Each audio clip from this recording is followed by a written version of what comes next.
শিৱসাগৰ জিলাৰ পৰিবহণ বিভাগৰ উদ্যোগত আৰম্ভ হোৱা পথ সুৰক্ষা জন আন্দোলন সজাগতা সপ্তাহত অংশগ্ৰহণ কৰে মন্ত্ৰী পৰিমল শুক্লবৈদ্যই।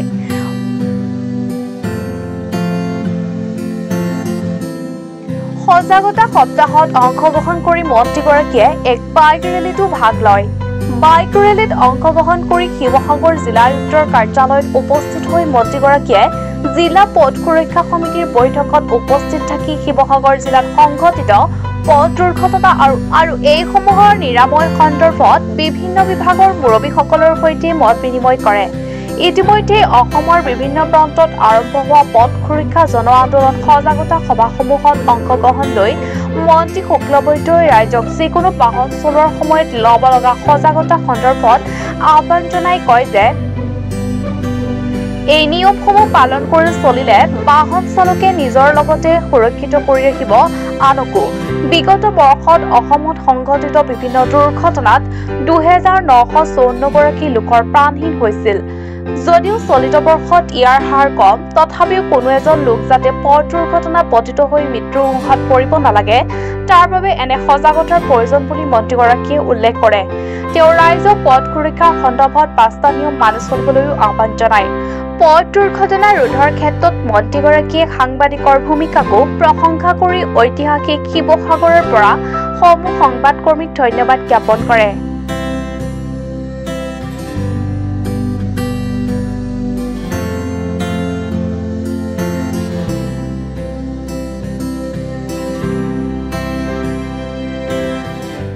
এতিয়ালৈকে কিমান শিৱসাগৰ আমাৰ গোটেই অসমৰ মানুহৰ প্ৰাণত আছে, কাৰণ ইমান ধুনীয়া ঠাই, ইমান ঐতিহাসিক ঠাই। এই ঠাইত আহি আজি আমি আমাৰ DRSCৰ মিটিংটো কৰিলোঁ আৰু DRSCৰ মিটিঙত আমি দেখিলোঁ যে আমাৰ যোৱা 10 মাহে 31 গৰাকী মানুহ বাটত প্ৰাণ হেৰুৱালে।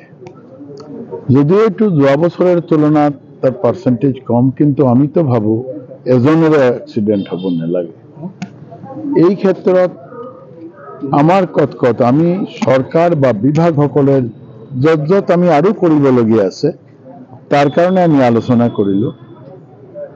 মূলতঃ আপোনালোকে জানে যে প্ৰতিটা ডিষ্ট্ৰিক্টত আমি ট্ৰেন্সপৰ্টেৰ ফালৰ পৰা গৈছোঁ।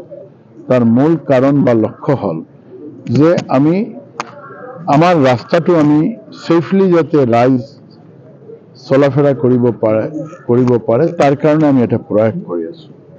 আমাৰ মাননীয় মুখ্যমন্ত্ৰী ডাঙৰীয়া আপোনালোকে দেখিছে যে ষ্টেট ৰোড ছেফটি কাউন্সিল বনাই দিয়া হৈছে, ডিষ্ট্ৰিক্ট ৰোড ছেফটি কাউন্সিল বনাই দিয়া হৈছে।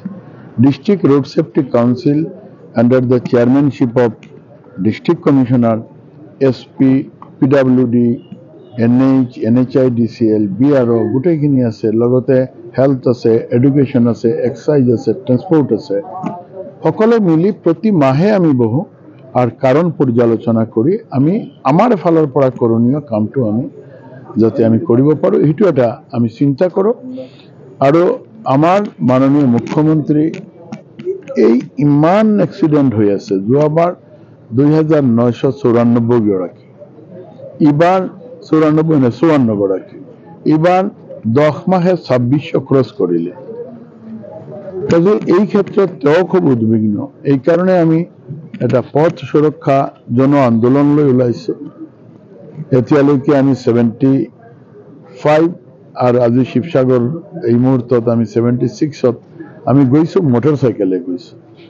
আপোনালোকে দেখিছে যে মটৰচাইকেলে আমি ইয়াতে আহি পালোঁ। তাৰ মূল লক্ষ্য হ'ল যে ইয়াতে ৰাইডিং কৰাৰ কিবা ইচ্ছা লৈ অহা নাই, আহিছোঁ।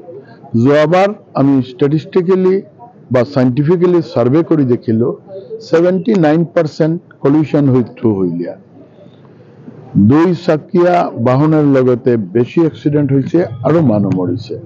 সেইকাৰণে আমি আমাৰ জনজাগৰণৰ ক্ষেত্ৰত আমি এই 2 চকীয়াটো বাছি লৈছোঁ।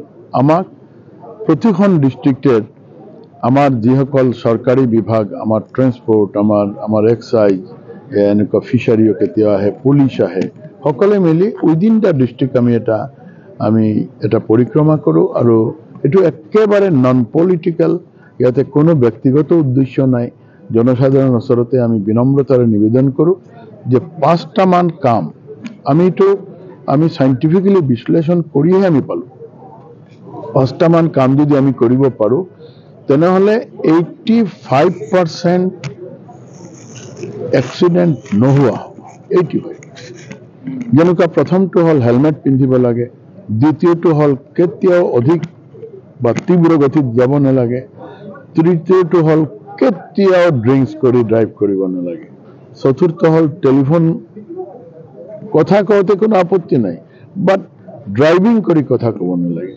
আৰু পঞ্চমটো হল আমাৰ সিট বেল্ট পিন্ধিব লাগে এই 5টা নীতি মানি চলিলে আমাৰ মাননীয় মুখ্যমন্ত্ৰী ডাঙৰীয়া কৈছে পঞ্চসূত্ৰ এটো মানি চলিলে আমি 85% এক্সিডেন্ট নোহোৱা হ'ব আমাৰ সম্পদবিলাক জীয়াই থাকিব এই কাৰণে আমি আজি শিৱসাগৰ পালো আৰু আপোনালোকৰ সহযোগিতাত আমি সব ঠাইতে দেখিছো আমাৰ সাংবাদিক বন্ধুসকলে সহযোগিতা কৰিছে আপোনালোকে আজি নহয় মই এই স্বাগত শিৱসাগৰ থিয় হৈ এটা আমি ক'ব বিচাৰিছো যে সাংবাদিক বন্ধুসকলে বহুত বছৰৰ পৰা এই যাতে ৰাস্তাত এক্সিডেন্ট নহয় কি কাৰণে হয় এইবিলাক কথা ৰাইজক বুজাবলৈ চেষ্টা কৰি আছে এতিয়া আমি আপোনালোকৰ সহযোগত আমি ৰাইজলৈকে গৈছো সব সমাজৰ প্ৰতিটা স্তৰলৈকে গৈছো সকলোৰ লগতে যে সকলে মিলি যদি কামটো কৰিব পাৰো তেনেহলে হয়তো সম্ভৱ হ'ব আমি সৰকাৰ বা সাংবাদিকে অকলে আমি নোৱাৰিম